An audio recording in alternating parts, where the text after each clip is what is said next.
Hi guys, so this is going to be a quick video this week. I'm going just to talk about The Greatest Show on Earth by Richard Dawkins. It's a book I finished reading, and it's about the evidence for evolution. I chose this book from the bookstore because it has a shiny cover, like a holographic cover.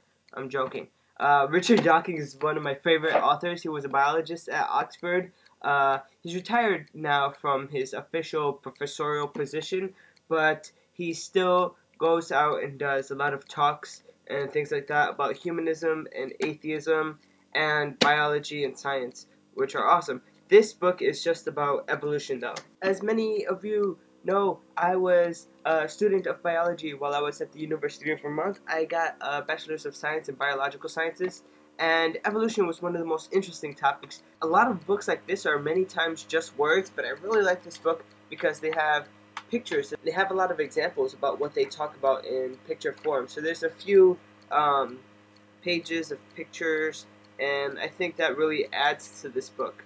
While reading this book, one of the things that kept coming to my mind is, why wasn't I told to read this book when I was in college? Because this book would make a great college textbook or even a high school textbook simply about biology. They go over things that I went over in high school biology class, such as radioactive dating and fossils and survival of the fittest and natural selection.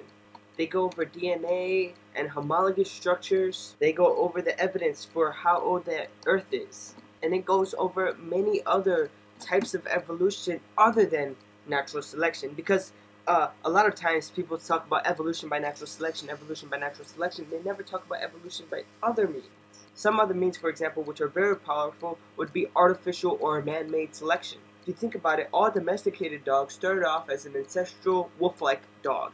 And through artificial selection and human breeding, we've been able to breed dogs as different as a Great Dane and a Pomeranian. And so that just shows the power of evolution through artificial selection. There's also sexual selection. For example, why are peacocks' feathers so big? Because female peahens love big peacock feathers.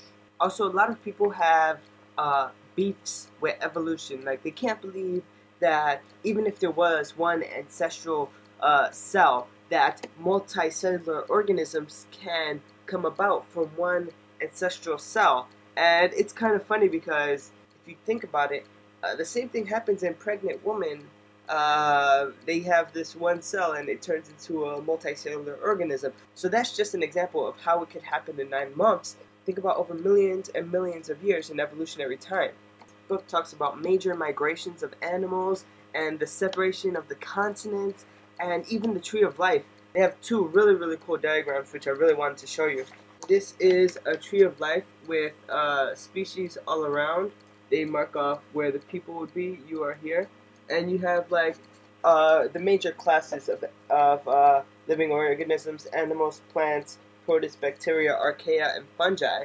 And that tree of life only shows very small number of organisms in that tree. The closest thing they have related to humans would be rats, because they don't have space for all the other ape-like or mammal-like creatures. So that just shows how few organisms are on that particular tree. But this one person, Claire D'Alberto, actually took it and made it simpler and simplified it so much that she was able to put it on her back as a tattoo. And I think this is really cool.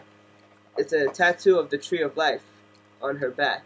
And you have some worms, and this is a seahorse that looks like an algae, and this is a starfish, and all types of cool organisms, including orchids down here, which is also very cool. Time and time again, whenever I need a reference for evolution, I think I'm going to be going back to this book. It doesn't simplify things, but the way Richard Dawkins puts everything in writing, it makes complex things simple to understand. He gives a lot of good examples, and he gives a lot of detail as well. I think for anyone who has any questions about evolution, how things happened or how things could have happened, I would direct them to go to this book. I'm giving it an 8 out of 10 just because of its explanatory power, and because at a time when biology is constantly being attacked, I think we need more books like this. Thanks to everyone who was here watching me, and we can continue the conversation down in the comment section below. Kirsten, I'll see you tomorrow, and everyone else, I'll see you guys next week.